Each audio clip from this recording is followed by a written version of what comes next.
hotel brands to transition into this new era compared to a major hotel chain? Who do you want? I don't know. I have a lot of maybe. I have a lot of friends that are hoteliers that own hotels, and I could tell you firsthand.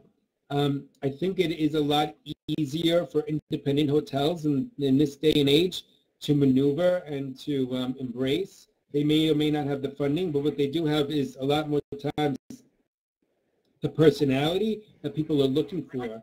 And we hear more and more people saying, I don't want to stay at a Ritz-Carlton or a Four Seasons. I want to feel local. I want to embrace the local. And yes, I want my creature comforts within that local feeling.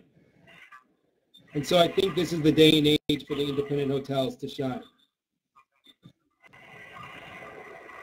Yeah, if I could just add to that.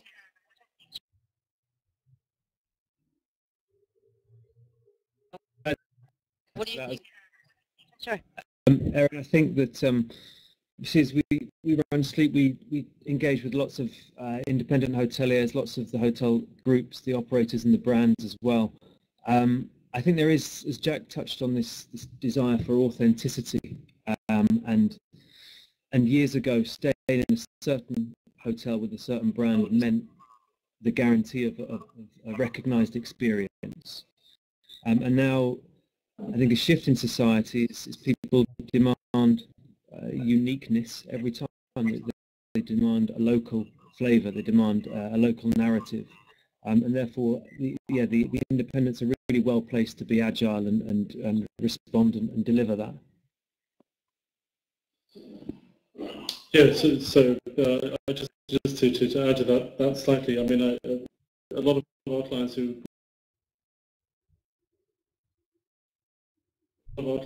we work with a lot of big chains are launching smaller sub-brands who are better able to respond to these changes.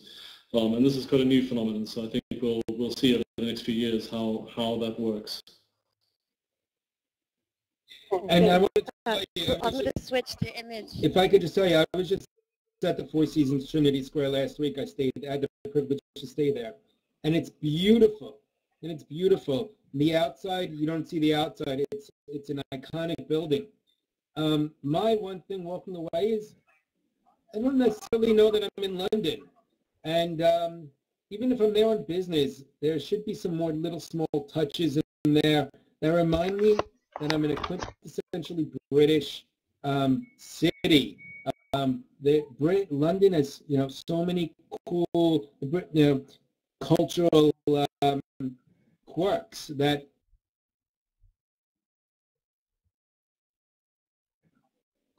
that would be great if it was in a room, even if it was sophisticated. Add a little lightness. It warms up, especially a business-focused hotel. When you're there on business, even though you're serious, you want everything to work, and you want your desk, you need a little lightness. You want a little homeliness. This, the 6, 7 o'clock hour when you get back to your room, everybody's a little lonely, right? So you need some warmth, and you need some sense of place and localism. Whether it's in your room or in the lobby, I think in today's day, today's traveler really wants to feel comfortable. That's an interesting point, Jack, because I mean, the key thing with this property is it is in London. Obviously, it's a landmark building in London, but the building that we adapted was originally the Port of London Authority building. So it was all about trade and about communication. So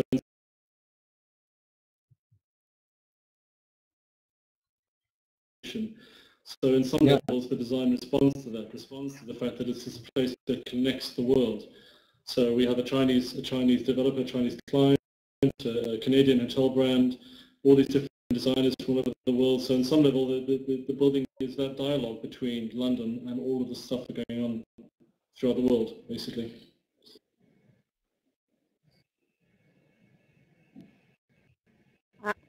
Sorry. I'm going to switch to the next project here. There we go. This is, I'll let you take it away, Nick. so we're actually focusing on all our projects here. This is... Sorry, there's a lot. This is a scheme we're working on the West End, and this is deliberately sort of responding to a lot of the questions we've been talking about authenticity. This is in the West End. It's an urban hotel.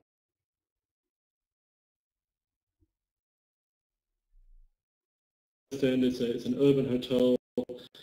It responds. It uses the townhouse typology. So it's 102 keys. So it's bigger than boutique, but not quite a major chain hotel. And if you flick through, you see the social spaces are geared towards this kind of networking and informal socializing that happens in the city. So we try to draw the city activity into the hotel, and not just drawing guests, but also people who live and work locally. So you get that form of connection that Jack was talking about earlier.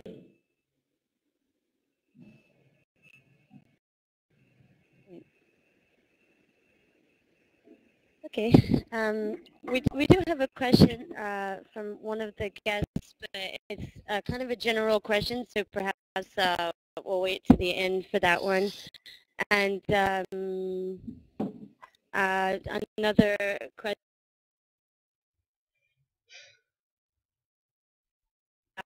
I guess we can talk about this West End hotel. Mm-hmm.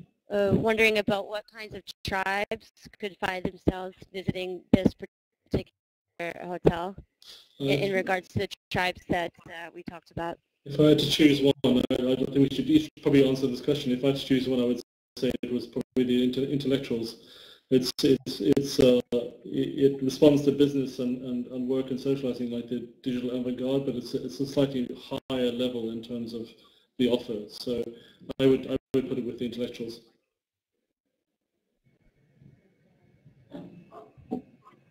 What do you think, Joel? Yeah, I'd go with Nick. I was speaking to a hotel designer who made an interesting observation about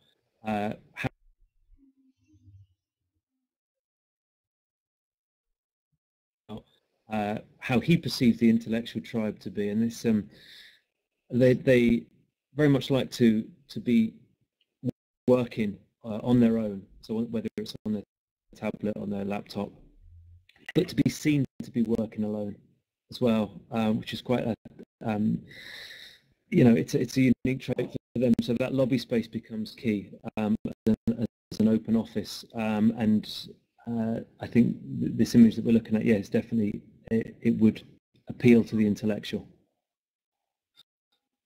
And Joel, from what you had said earlier, that so many people are looking for similar things, do you think that actually most of the tribes or different people groups could easily relate to this kind of layout?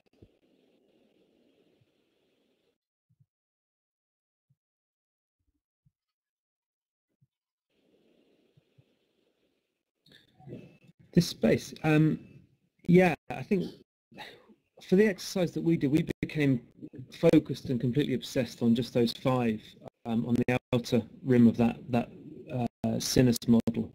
And yes, you could easily place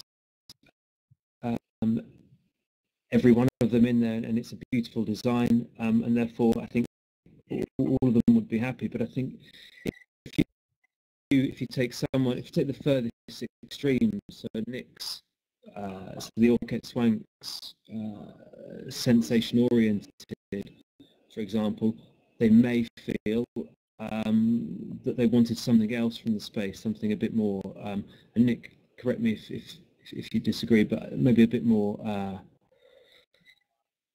communal and.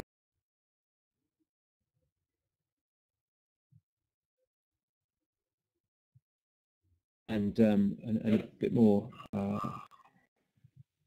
focused on their generation or the values of that generation, and the established, probably you'd associate maybe a different finish perhaps. So that's why I would agree that it's, from my perception of that, is it's intellectual stroke digital avant-garde.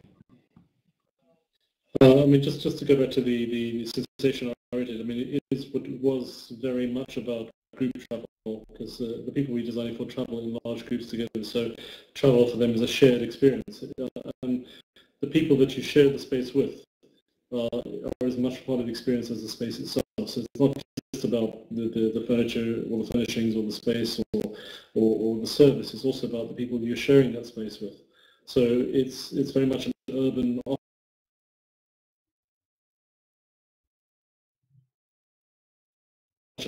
offering. So this kind of space here would appeal to them too, because it offers that potential. Okay. Jack, do you have anything to add? No, I agree. I think that's probably the prime target of this, from what I see from this space. But I happen to love how it brings the outside in and feels like a large living room and really comfortable and warm.